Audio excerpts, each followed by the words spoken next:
Pembangkangan yang dilakukan oleh Musailamah Al-Kadzab tak mungkin dibiarkan. Khalifah Sayyidina Abu Bakar segera membentuk sebuah pasukan di bawah pimpinan Ammar bin Yasir. Sebelumnya, semasa Rasulullah hidup, beliau pernah mengirim utusan kepada Musailamah sebagai peringatan. Dengan pongah, Musailamah malah membunuh utusan tersebut. Setelah Rasulullah wafat, Musailamah semakin berani unjuk gigi dan membuat kekacauan.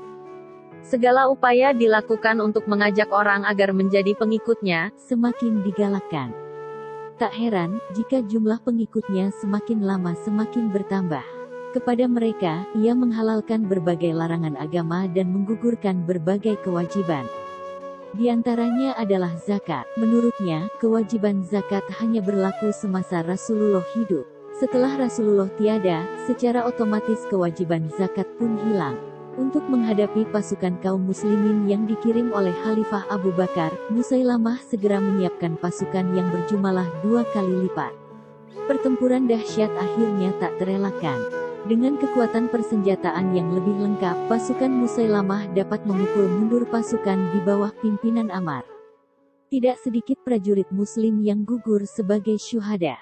Melihat itu, Ammar bin Yasir segera naik ke atas bukit. Dengan suara lantangnya ia berteriak, "Mengapa kalian hendak lari dari surga? Marilah bersamaku meraih surga."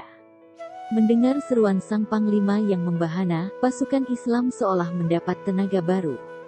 Mereka terus meningkatkan perlawanan, hingga akhirnya Musailamah dan pasukannya dapat ditumpas habis atas seizin Allah SWT. Sepenggal kisah di atas memberikan gambaran jelas, betapa embrio kemunafikan begitu rapi tersembunyi di masa Rasulullah. Ketika beliau wafat, embrio itu pun seolah menemukan momentumnya untuk berkembang biak. Kebencian terhadap Islam menjadi kekuatan yang dapat memangsa eksistensi kaum muslimin. Secara spesifik, keengganan membayar zakat dari sekelompok umat Islam pada saat itu, merupakan refleksi penentangan terhadap prinsip-prinsip utama Islam.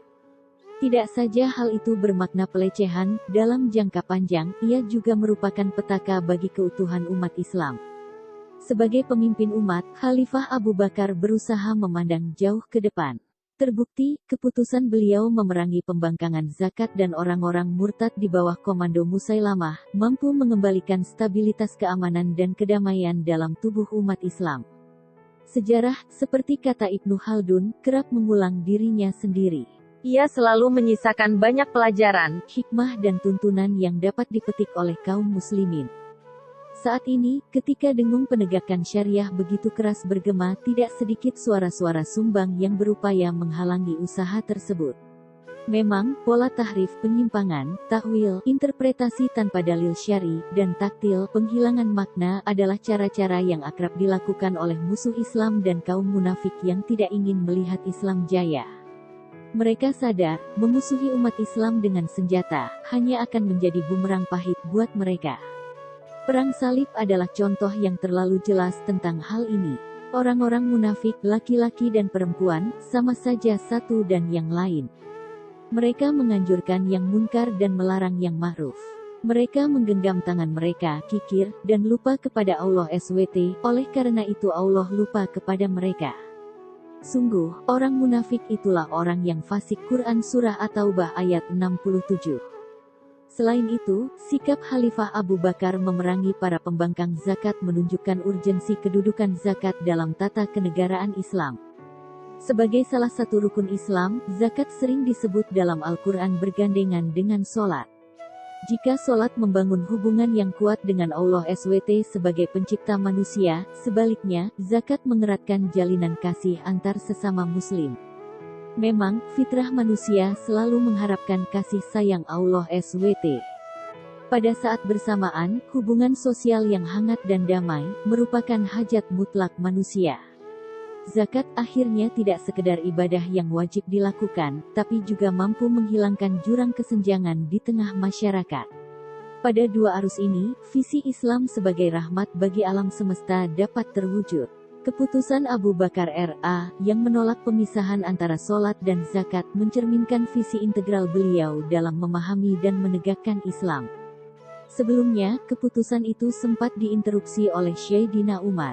Mengapa Anda memerangi mereka, sedang Rasulullah hanya diperintahkan memerangi manusia hingga mereka berikrar bahwa tiada Tuhan selain Allah? Dengan tegas Abu Bakar menjawab, demi Allah SWT, saya akan memerangi siapapun yang membedakan antara zakat dan sholat.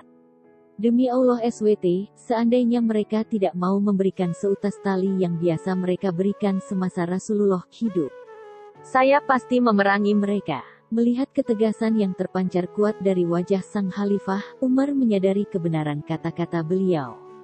Pasukan pun diutus untuk memerangi kaum pembangkang zakat, yang berakhir dengan kembalinya mereka melaksanakan rukun Islam keempat itu. Hadis riwayat Al-Jamaah selain Ibnu Majah.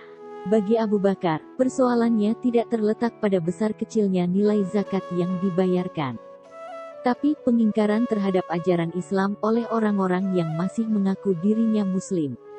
Para sahabat Rasulullah memahami ungkapan syahadatain tidak mungkin bermakna jika disertai pengingkaran terhadap kewajiban dalam Islam. Keimanan jelas tidak mungkin berpadu dengan pengingkaran. Allah SWT berfirman, hai orang-orang beriman, masuklah kamu ke dalam Islam secara keseluruhannya, dan janganlah kamu turut langkah-langkah setan. Sesungguhnya setan itu musuh yang nyata bagimu. Quran Surah Al-Baqarah ayat 208.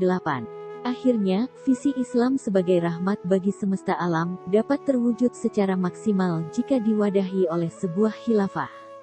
Sebuah pemerintahan yang tunduk pada Al-Quran dan As-Sunnah di bawah panji kalimah, La ilaha illallah. Cukup sekian, kisah ketegasan Khalifah Abu Bakar tentang zakat dan sholat. Lebih dan kurangnya saya mohon maaf. Wabillahi taufik wal hidayah. Assalamualaikum warahmatullahi wabarakatuh.